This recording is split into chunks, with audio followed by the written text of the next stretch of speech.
La presencia de nuestro Dios. Qué bueno verle, de verdad, qué bueno verle, qué bueno que apartó este tiempo para estar delante de la presencia de nuestro Dios y poder conocer su palabra el día de hoy. De verdad me da mucho gusto verle. Me gustaría que me acompañara ahí con sus Biblias, por favor, al capítulo 18 del libro de Josué. Estos días estuvimos meditando el capítulo 18 del libro de Josué y me gustaría que leyéramos del 1 al 3. Voy a darle lectura del 1 al 3. Usted sígalo con su vista, dice así la palabra del Señor. Toda la congregación de los hijos de Israel se reunió en Silo y erigieron allí el tabernáculo de reunión, después de que la tierra les fue sometida. Pero habían quedado de los hijos de Israel 7 tribus a las cuales aún no habían repartido su posesión. Y José dijo a los de Israel: ¿hasta cuándo seréis negligentes para venir a poseer la tierra que os ha dado Jehová, el Dios de vuestros padres? Hasta ahí. Oramos. Señor Dios de los cielos y de la tierra, delante de tu presencia estamos, Rey. Delante de ti está nuestra vida, primeramente agradecida, Señor, porque nos permites el enorme privilegio de poder ir a tu palabra, Señor. Señor, es una delicia, Señor, a nosotros el poder ir a tu palabra, el poder conocerte a través de tu palabra, Señor. Padre, te pedimos en esta hora tu presencia, que estés tú obrando en nuestras vidas a través de tu palabra, redarguyendo nuestros corazones, hablando a nuestras vidas, cambiándonos, Señor, a través de tu palabra. Tómanos, Dios, en esta hora, delante de tu presencia estamos. En esta hora ponemos y disponemos este tiempo y que la obra de tu Espíritu Santo esté con nosotros. En el nombre de Cristo Jesús. Amén y amén. Gloria al Señor. Hemos estado meditando el libro de Josué, ya vamos en el capítulo 18, pero estas palabras resuenan un poquito y yo creo que tenemos que poner atención a estas palabras. Dice en el verso 3, y Josué dijo a los hijos de Israel: ¿hasta cuándo seréis negligentes para venir a poseer la tierra que os ha dado Jehová, el Dios de vuestros padres? Sin duda hemos estado viendo cómo el pueblo de Israel ha estado conquistando el territorio que Dios le había prometido al pueblo por medio de Moisés, desde Abraham, Isaac y Jacob. José en el capítulo 50 les habla, capítulo 50 de Génesis, les habla que Dios los iba a visitar, los iba a sacar de Egipto y que los iba a llevar a la tierra que Él había prometido.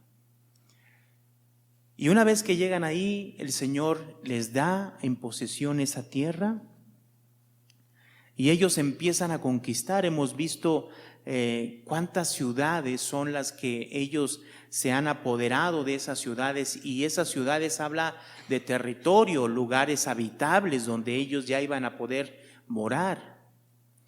Sin duda, aquí nos habla de que todavía en el capítulo 18, en el verso 2 dice: pero había quedado de los hijos de Israel 7 tribus a las cuales aún no habían repartido su posesión.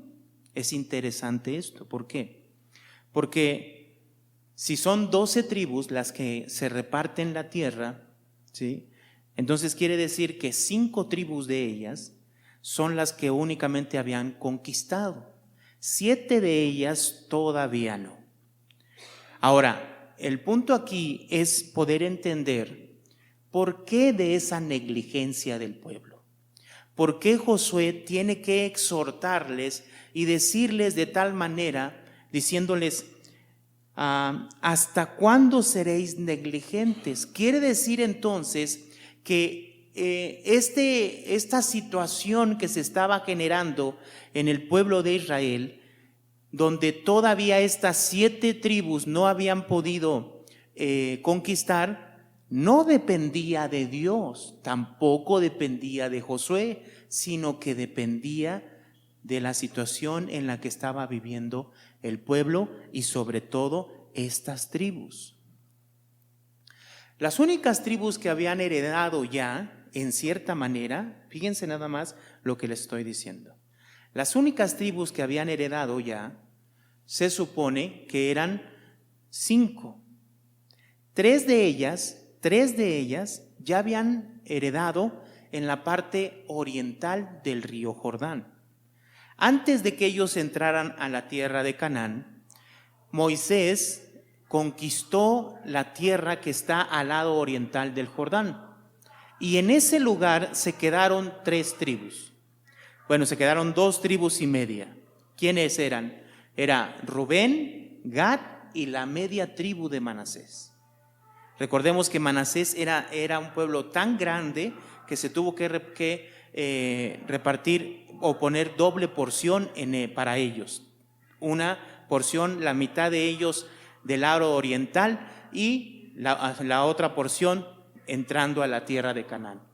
Entonces, si son esas 3 tribus las que habían ya heredado, entonces solamente 2 y parte de la media tribu de Manasés habían heredado en el lado o en el lugar de Canaán, en la tierra prometida. ¿Quiénes eran ellos? Fue Judá y Efraín y la media tribu de Manasés.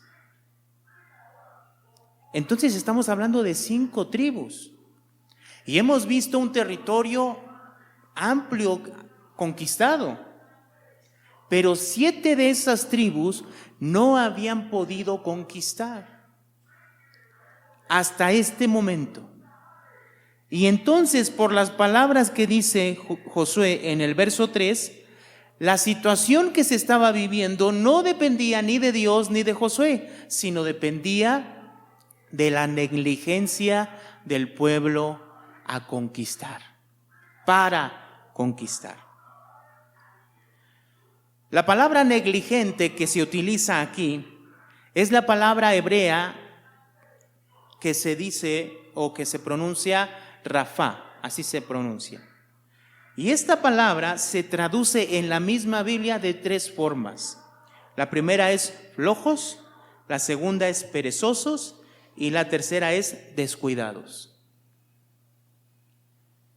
Esta palabra se utiliza, de hecho la palabra original, su acepción original de esta palabra es aflojar. El pueblo aflojó la conquista, vamos a decirlo así. Se descuidó, fueron perezosos.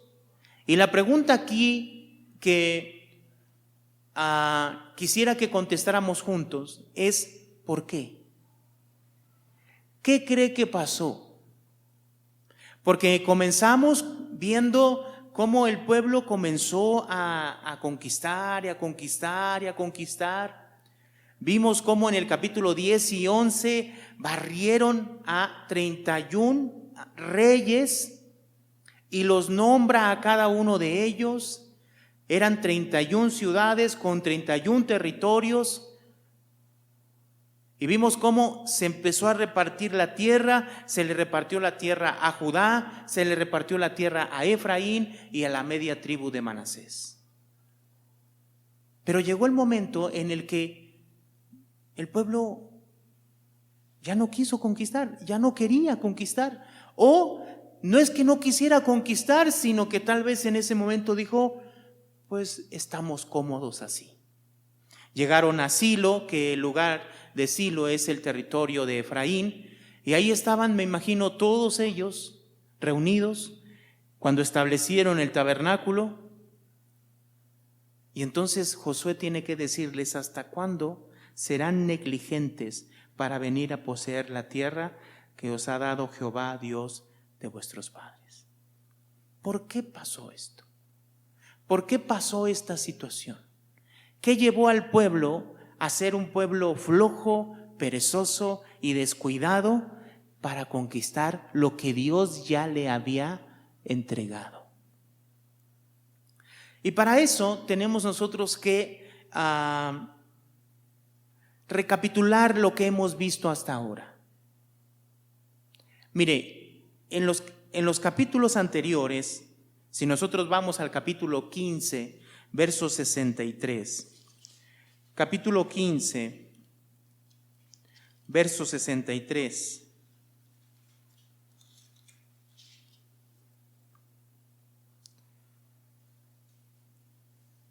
Dice: mas a los jebuseos que habitaban en Jerusalén, los hijos de Judá, no pudieron arrojarlos, y ha quedado el jebuseo en Jerusalén con los hijos de Judá hasta hoy. Estaban repartiendo la tierra, y entonces Judá estaba conquistando su territorio, pero quedó una ciudad que no pudo conquistar. ¿Qué ciudad? Dice que era la ciudad de Jerusalén. ¿Y quién habitaba en Jerusalén? Los jebuseos.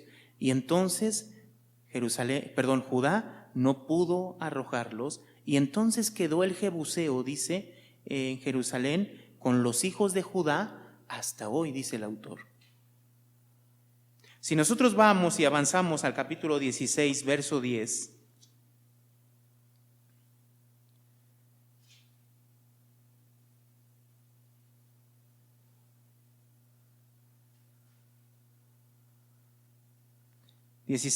dice: pero no arrojaron al cananeo que habitaba en Geser, antes quedó el cananeo en medio de Efraín hasta hoy, y fue tributario.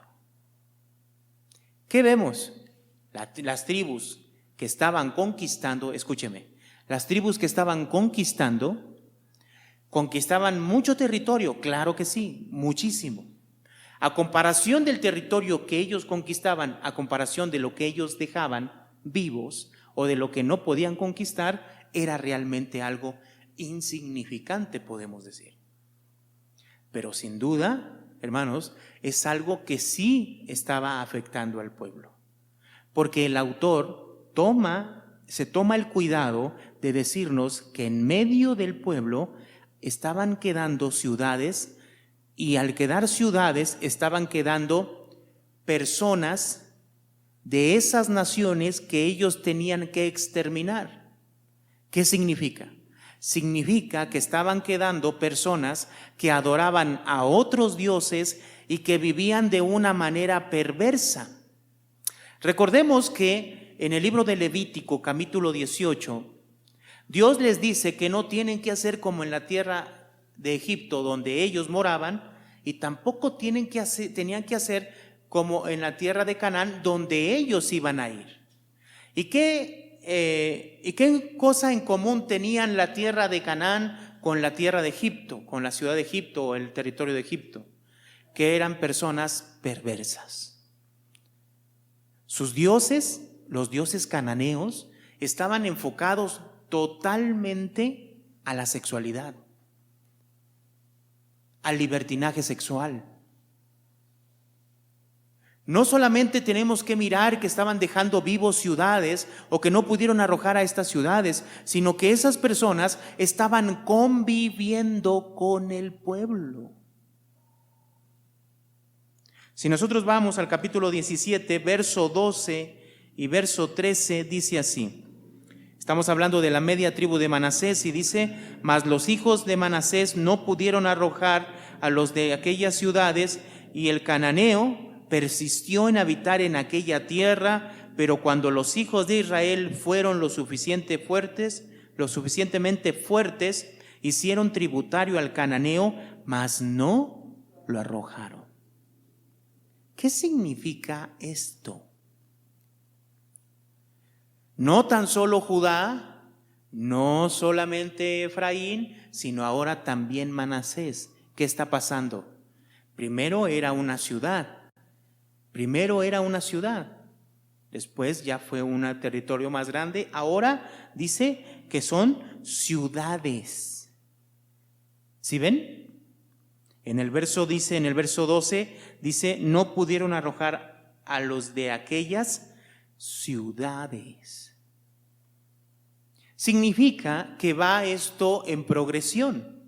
Fue una ciudad, después fueron dos, y etcétera. Empezaron a dejar a esas ciudades. No los pudieron expulsar. ¿Qué significa esto? Vuelvo a decirlo. Había entonces ya en ese momento personas que, aunque los hacían tributarios o los hacían sus esclavos, eran personas que adoraban a otros dioses, que tenían hijos, que posiblemente los hijos de Israel y sus hijos convivían con esos hijos. Y así empezó la conquista, se empezó a conquistar, dejando esas pequeñas ciudades en medio del territorio. Ahora, es interesante que cuando nosotros leímos el capítulo 17, versos 16 y 18, dice lo siguiente, miren. Y los hijos de José dijeron: no nos bastará a nosotros este monte, y todos los cananeos que habitan la tierra de la llanura tienen, ¿qué dice, hermanos? Carros errados, los que están en Bet-Seán y en sus aldeas, y los que están en el valle de Jezreel. ¿Qué significa esto? Había el pueblo de José que dice aquí, es el pueblo de Efraín y Manasés. De hecho, el pueblo de Efraín y Manasés en realidad son vecinos en la tierra, en la repartición de la tierra. Efraín quedó exactamente en el punto central, ¿sí?, de la tierra, y en la parte norte, siendo su vecino, estaba la tribu de Manasés. Recordemos que Manasés es la media tribu, porque la otra media tribu se quedó en el lado oriental del Jordán.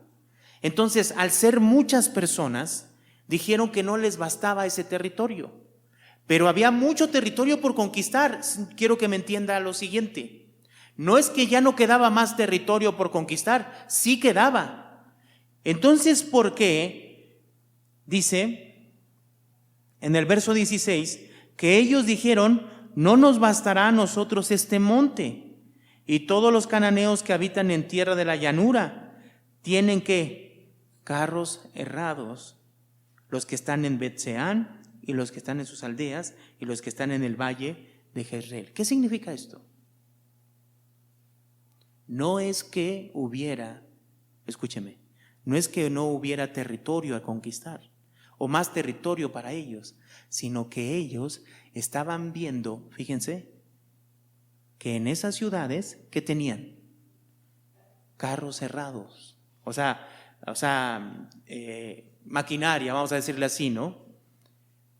De guerra, carros de guerra. ¿Qué significa esto? ¿Qué significado le tenemos que dar a esto? Parece ser que no pasa nada, ¿no? Es como si le dijeran a Josué: ¿sabes qué, Josué? No vamos a poder conquistar. ¿Por qué?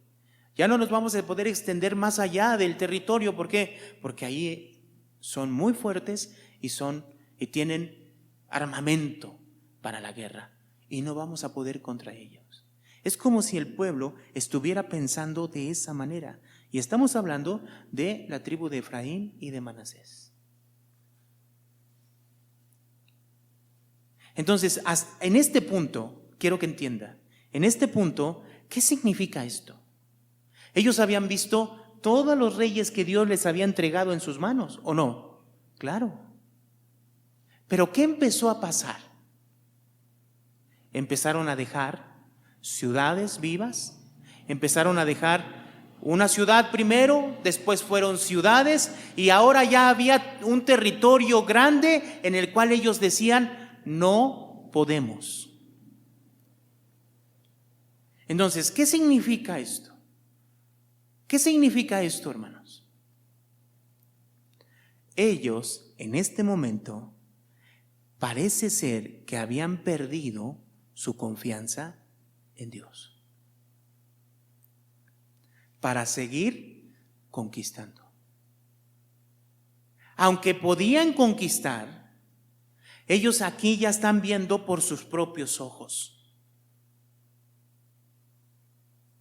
Esto se parece muchísimo a lo que pasó en Ai, ¿se acuerdan? El pueblo fue a Ai, vio que era una ciudad pequeña y que volvió diciendo: ¿sabes qué, Josué? No desgastes a todo el pueblo. Envía 2,000, 3,000 personas y con eso es más que suficiente. ¿Qué hemos dicho? El libro de Deuteronomio capítulo 7 nos enseña y nos muestra que Dios le había dicho al pueblo que este pueblo iba a poseer esa tierra, iba a poseer esas naciones, iba a conquistar esos lugares, pero no iba a ser por sus fuerzas, sino era a través de Dios. Dios mismo era quien les iba a dar a ellos la victoria. Pero ¿qué vemos una y otra vez en el libro? Aunque vemos conquista, escúcheme, aunque vemos conquista y en cuestión, en magnitud, una conquista grande y van conquistando, en medio de esa conquista estamos viendo ciertas situaciones del pueblo de Israel que lo están llevando a, en este momento, desconfiar de poder conquistar a sus enemigos. Si esto lo dijo Manasés, que era un pueblo, o vamos a decirle así, la tribu más grande, ahora se imagina las tribus más pequeñas, ¿qué dijeron? Entonces, cuando llegamos al capítulo 18, verso 2 y verso 3, pero había quedado de los hijos de Israel 7 tribus a las cuales aún no habían repartido su posesión. Y Josué dijo a los hijos de Israel: ¿hasta cuándo seréis negligentes para venir a poseer la tierra que os ha dado Jehová, el Dios de vuestros padres? Entonces, ¿qué significa? Significa que estas tribus, hermanos, habían perdido el interés. ¿Pero gracias a qué? Eran personas flojas, perezosas y descuidadas. ¿Por qué? Porque habían perdido su comunión con Dios, hermanos. Cuando ellos empezaron a pensar y a mostrar esto por ellos mismos, ¿se acuerdan de qué fue lo que pasó cuando fueron engañados en el capítulo 9? Vamos a Josué capítulo 9.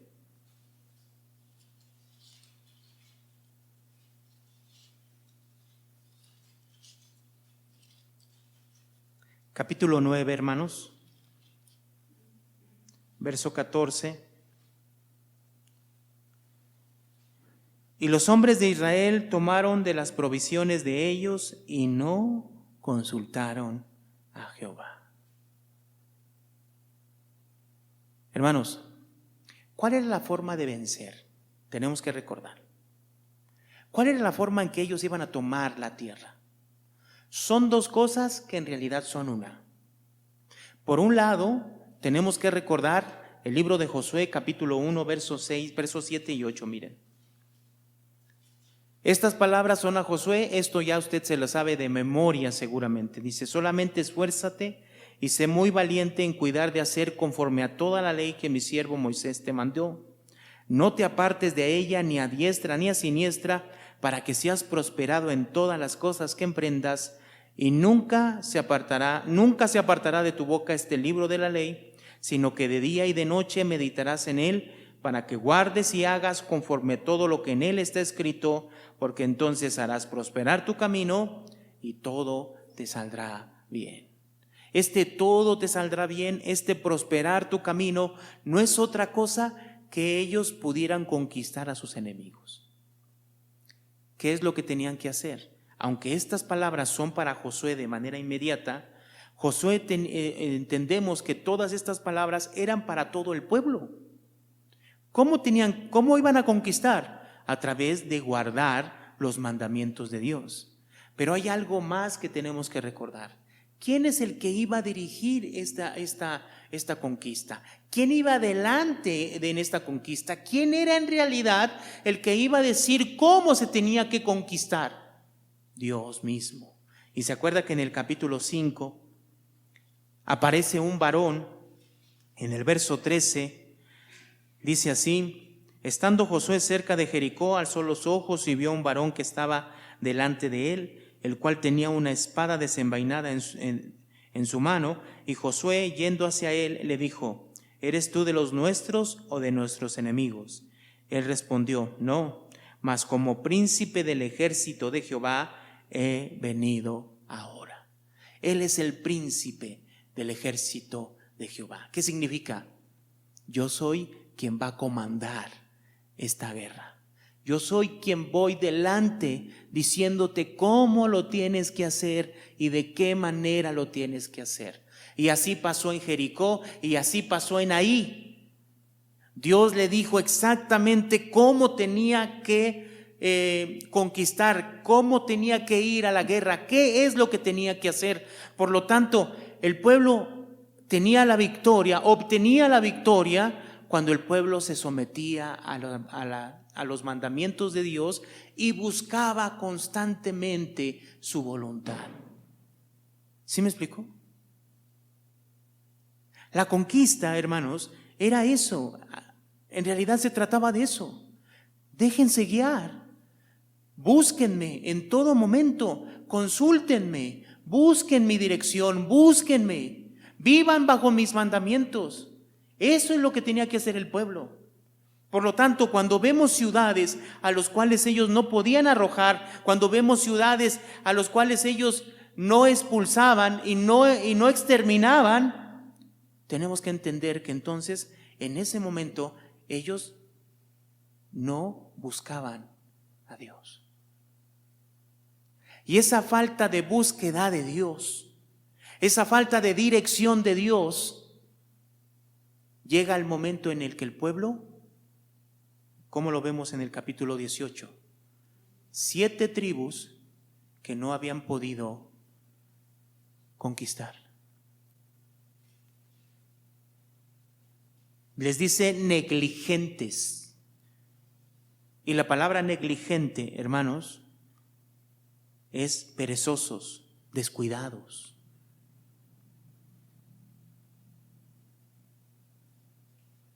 Eso es lo que vemos en el capítulo 18. Entonces, en vez de seguir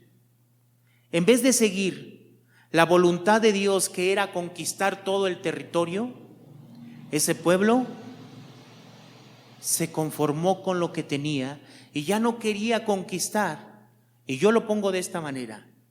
Mi perspectiva de esto es que a través de esta falta de consultar a Dios, falta de dependencia de Dios, falta de dirección de Dios en el pueblo entonces, hermanos, llegó a pensar que el demás territorio que faltaba, ellos ya no lo podían conquistar.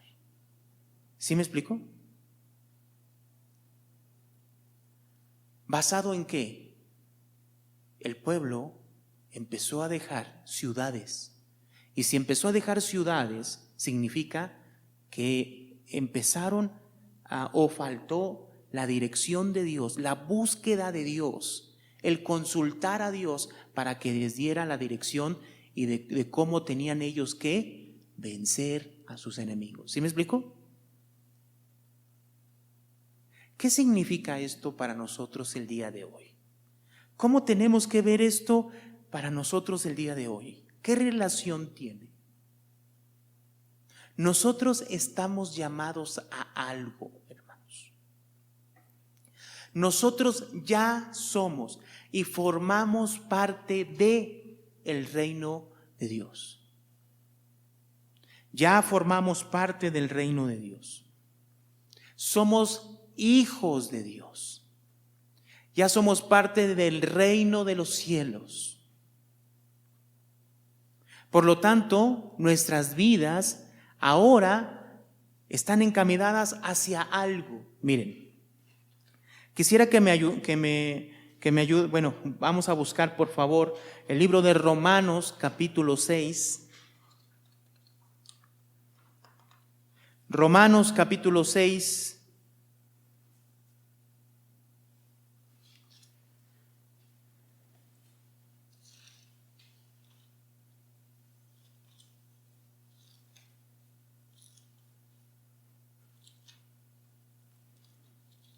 Yo lo quiero poner desde esta perspectiva. Romanos capítulo 6.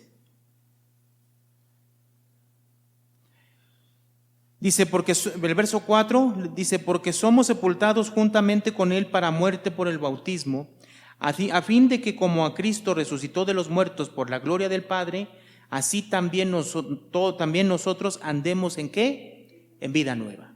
O sea, nosotros ya vivimos una vida nueva, dice. Hemos muerto al pecado, ahora vivimos una vida nueva. Dice el verso 6, sabiendo esto que nuestro viejo hombre fue crucificado juntamente con Él para que el cuerpo del pecado sea destruido, a fin de que no sirvamos más ¿a qué? Al pecado. Ya no hay que servir más al pecado. Porque el que ha muerto ha sido justificado de los pecados.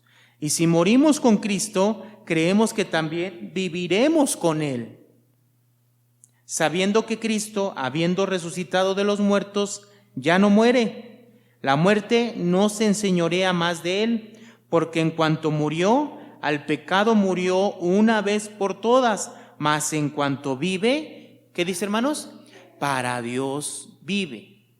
Y está hablando de nuestro Señor Jesucristo. Ahora, vean el verso 11, dice, así también vosotros considerémonos muertos al pecado, pero vivos para Dios en Cristo Jesús, Señor nuestro. ¿Cómo nos tenemos que considerar, hermanos? Muertos al pecado, pero vivos para Dios. O sea, vivimos ¿para quién? ¿Para quién, hermanos? Para Dios. Vivimos para Dios. Hemos mencionado constantemente, hermanos, que nuestra lucha, que nuestra conquista es contra nosotros mismos. ¿Estamos de acuerdo? Y miren lo que dice el verso 12. Dice, no reine pues el pecado en vuestro cuerpo mortal, de modo que le obedezcáis en sus concupiscencias. Ni tampoco presentéis vuestros miembros al pecado como instrumentos de iniquidad, sino presentaos vosotros mismos a Dios como vivos de entre los muertos, y vuestros miembros a Dios, ¿como qué, hermanos? Como instrumentos de justicia. Ok, ahora dice el pasaje, debemos de considerarnos vivos para Dios en Cristo Jesús. Y debemos de presentar también al mismo tiempo nuestras vidas a Dios, como dice el verso 13, dice, ni tampoco presentéis vuestros miembros al pecado como instrumento de justicia, sino presentaos vosotros mismos a Dios como vivos de entre los muertos, y vuestros miembros a Dios como instrumentos ¿de qué? De justicia. Hermanos, nuestra vida cristiana es una nueva vida en Cristo Jesús, en nuestro Señor Jesucristo. Pero así como nuestro Señor Jesucristo resucitó para una vida entregada a Dios, para Dios, nosotros también hemos sido resucitados para vivir una vida para Dios, desde este momento, para presentar nuestras vidas a Dios y también nuestros miembros, nuestro cuerpo al servicio de Dios. Esa es la función que tenemos ahora. Vivimos para Dios y todo nuestro ser se es entregado a Él, hasta aún nuestros propios miembros, o sea, todo nuestro ser. Dice aquí mismo en el capítulo 6, verso 20, dice, porque cuando erais esclavos del pecado, erais libre acerca de la justicia. Pero ¿qué fruto teníais de aquellas cosas a las cuales ahora os avergonzáis? Porque el fin de ellas es muerte. Mas ahora, escúcheme, más ahora que habéis sido libertados del pecado y hechos siervos de Dios, entonces somos libres del pecado y somos ¿qué ahora, hermanos? Siervos de Dios, servimos a Dios. Tenéis por vuestro fruto, ¿qué, hermano? la santificación y como fin, ¿qué, hermano? La vida eterna. ¿Qué tenemos como fruto, hermanos? ¿La qué? La santificación. ¿Qué significa eso? Según el capítulo 6, hemos muerto al pecado y nos ha resucitado para una nueva vida. Esa nueva vida no se conforma solamente con decir, bueno, ya estoy viviendo una nueva vida, sino que en realidad esa es una vida que se vive entregándose por completo a Dios, todo nuestro ser. De hecho, lo menciona y lo dice que somos siervos de Dios. Hemos hecho libres del pecado, dice el verso 22, libertados del pecado y hechos siervos de Dios, sirvientes de Dios, esclavos de Dios. ¿Y qué es esclavo de Dios? ¿Qué sirve a Dios? Todo nuestro ser, todo lo que tenemos. ¿Cierto? Entonces, ¿qué dice? Tenéis por fruto, ¿qué? La santificación. ¿Y qué es esto de la santificación? La palabra santificación quiere decir purificación. La purificación de nuestras almas. Si nosotros vamos a, por favor, acompáñame, 1 Corintios capítulo 1.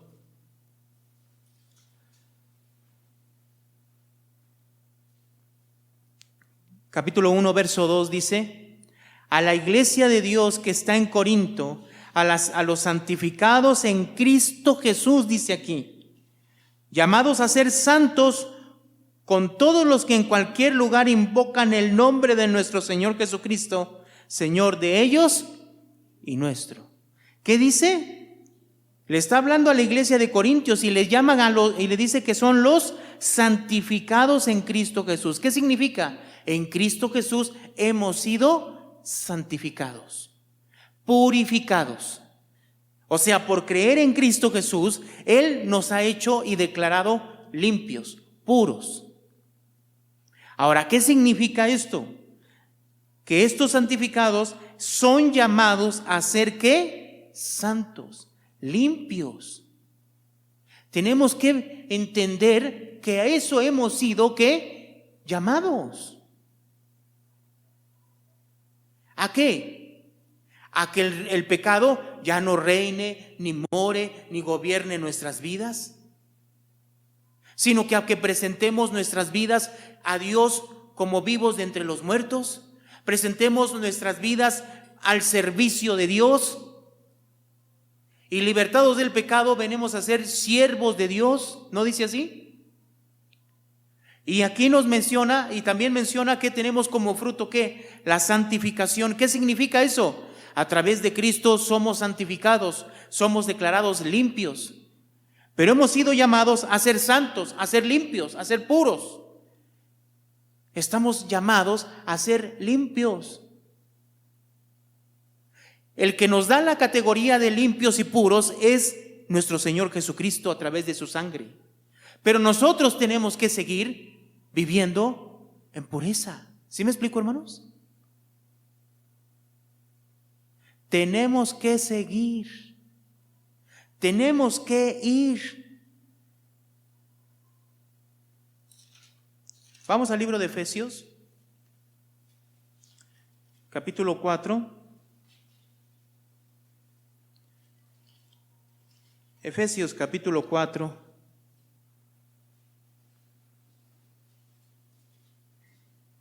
Verso 17 dice lo siguiente: esto pues digo y requiero en el Señor, que ya no andéis como los otros gentiles que andan en la vanidad de su mente. Ya no hay que andar en la vanidad de mente, teniendo el entendimiento entenebrecido, ajenos a la vida de Dios por la ignorancia que en ellos hay, por la dureza de su corazón, los cuales después de que perdieron toda sensibilidad, se entregaron a la lascivia para cometer con avidez toda clase de impurezas. Mas vosotros no habéis aprendido así de Cristo. Si en verdad le habéis oído y habéis sido por él enseñados, conforme a la verdad que está en Jesús, en cuanto a la pasada manera de vivir, despojémonos del viejo hombre, que está viciado conforme a los deseos engañosos. ¿Qué debemos hacer? Dice que debemos de despojarnos del viejo hombre que está viciado conforme a los deseos engañosos. Y nos debemos de renovar en el espíritu de vuestra mente, de nuestra mente, y vestíos del nuevo hombre creado según Dios en la justicia y santidad. ¿De qué? De la verdad. ¿Cómo es esto? Dice el verso 25, por lo cual, entonces, desechando la mentira, hablad verdad cada uno con su prójimo, porque somos miembros los unos de los otros. Airaos, pero no pequéis, no se ponga el sol sobre vuestro enojo, ni deis lugar al diablo. El que hurtaba, no hurte más, sino trabaje, haciendo con sus manos lo que es bueno, para que tenga que compartir con el que padece necesidad. Ninguna palabra corrompida salga de vuestra boca, sino la que sea buena para la necesaria edificación, a fin de dar gracia a los oyentes. Entonces, ¿qué significa esto? ¿Por qué estamos leyendo todas estas cosas? El pueblo de Israel en Josué llegó el momento en el que, por falta de esa comunión con Dios y de esa relación y de esa dirección que Dios tenía que tener, Dios tenía que guiar al pueblo, pero el pueblo no buscó a Dios, empezaron a dejar ciudades. Poco a poco fue una ciudad, después ya fueron ciudades grandes, ahora fueron un territorio y una región grande. ¿Y qué llegaron a pensar? No podemos conquistar. Y entonces Josué les dice, ¿hasta cuándo estarán así de negligentes sobre la tierra en la que Dios ya les dio? En otras palabras, como lo vimos, eran personas perezosas, descuidadas. Se habían descuidado y habían menospreciado al mismo tiempo la tierra que Dios les había dado. Se conformaron con estar en donde estaban, en el territorio donde habían conquistado. La Biblia nos enseña que la vida del creyente es una vida de servicio a Dios, donde el pecado ya no reina, sino que nuestras vidas, nuestro cuerpo entero se rinde al servicio de Dios. Pero esas palabras se llevan a cabo a la mitad o al 1/4. ¿Por qué? Porque nos conformamos. ¿Por qué? Porque lejos de que nuestra vida sea una vida donde desechemos la pasada manera de vivir y nos vistamos y renovemos nuestra mente y busquemos vivir en santidad y en justicia, nos conformamos con ciertas cosas. Limitamos las cosas de Dios y pensamos que ya es suficiente, que ya llegamos al tope, ahí llegamos. Una persona que no sigue adelante, la voluntad de Dios, que no sigue adelante viviendo en la voluntad de Dios, es una persona que ha perdido su comunión con Dios. Es una persona que ha permitido que el pecado gobierne su vida y que se ha olvidado de que es Dios y la relación con Dios la que nos hace fuertes. Ese pueblo se equivocó. Ese pueblo se empezó a equivocar, conquistó muchas naciones, conquistó muchos reyes, pero llegó el momento en el que le dio miedo conquistar, seguir adelante, buscar la voluntad de Dios. Ya no lo hicieron. Hermanos, la vida del creyente es más allá de lo que tenemos ahora, eso me refiero. La vida de Dios, la vida del reino de Dios es más de lo que tenemos ahora. Mucho más.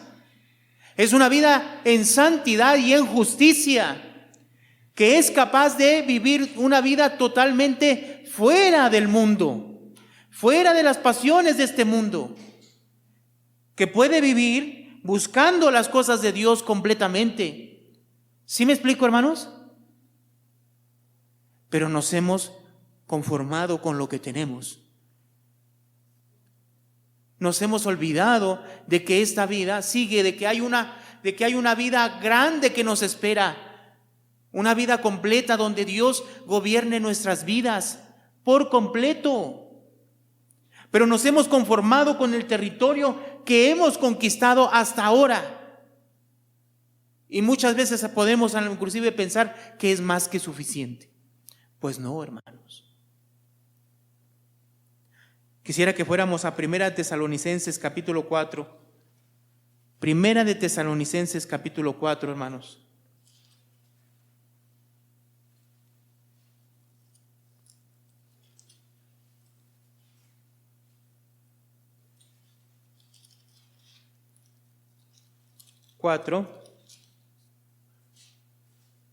Verso 1 dice: por lo demás, hermanos, os rogamos y exhortamos en el Señor Jesús, que de la manera que aprendiste de nosotros, como os conviene conduciros y agradar a Dios, así que, dice hermano, abundéis ¿cómo?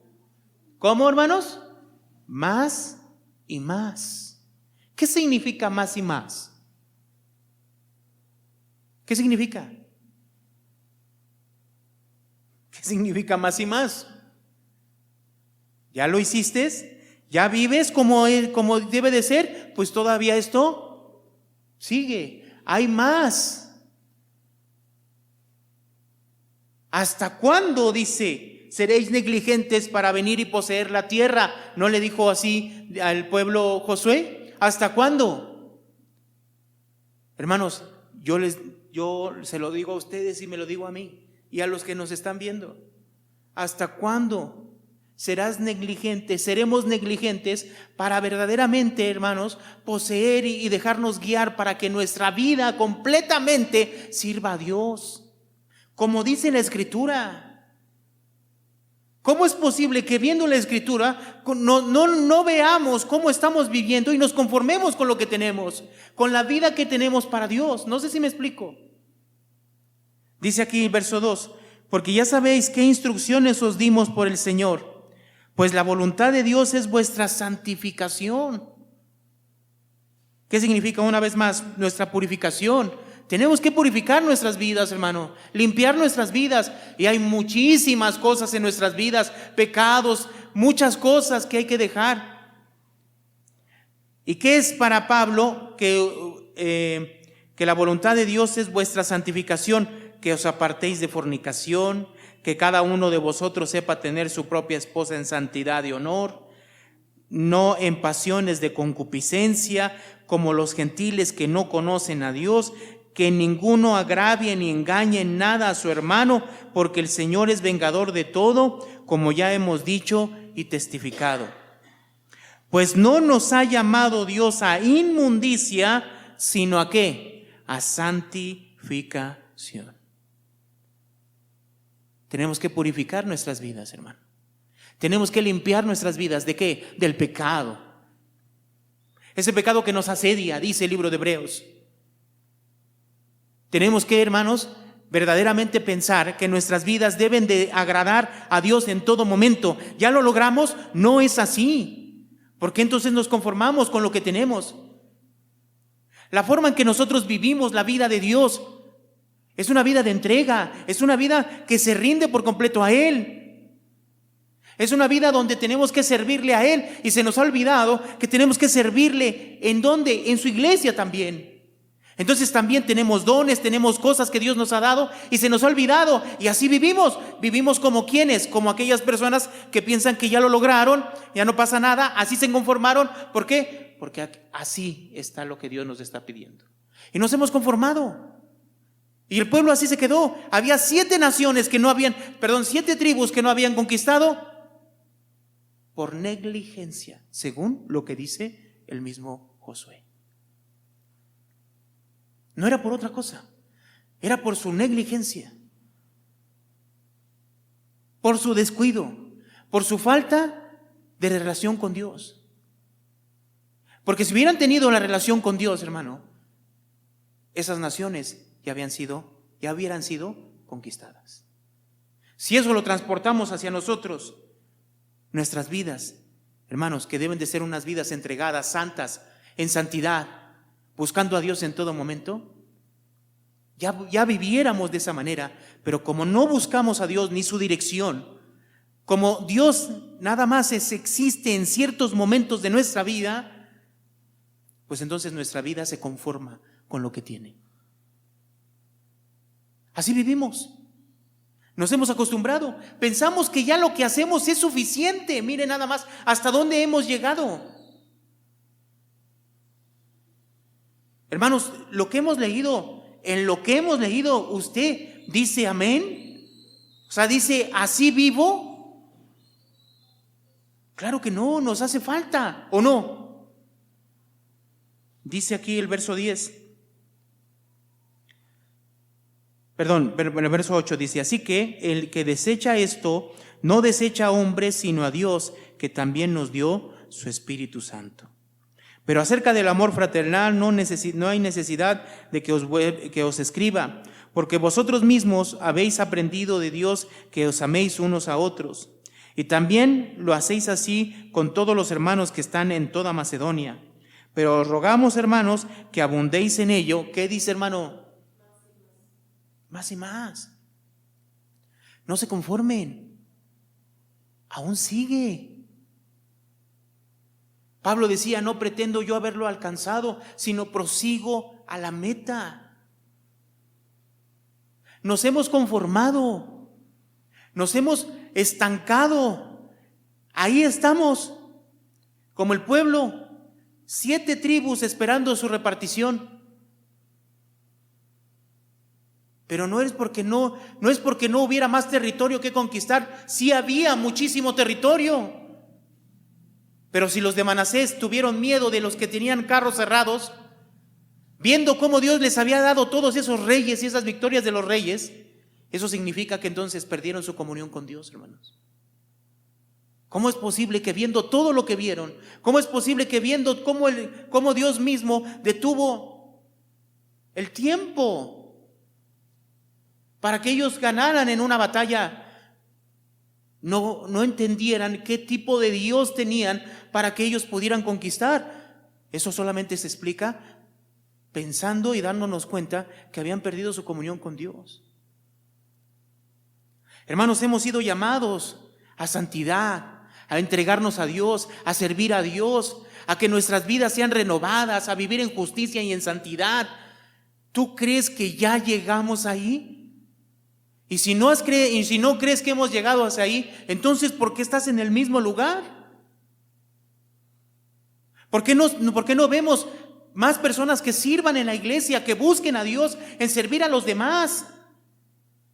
Que sus dones, lo que Dios les ha dado, también los sirvan para edificación de la iglesia. ¿Sí me explico, hermanos? ¿Hacia dónde hemos llegado? ¿En qué nos hemos convertido? Nos hemos convertido en esas personas negligentes que al final pues se conforman. Ahí estaban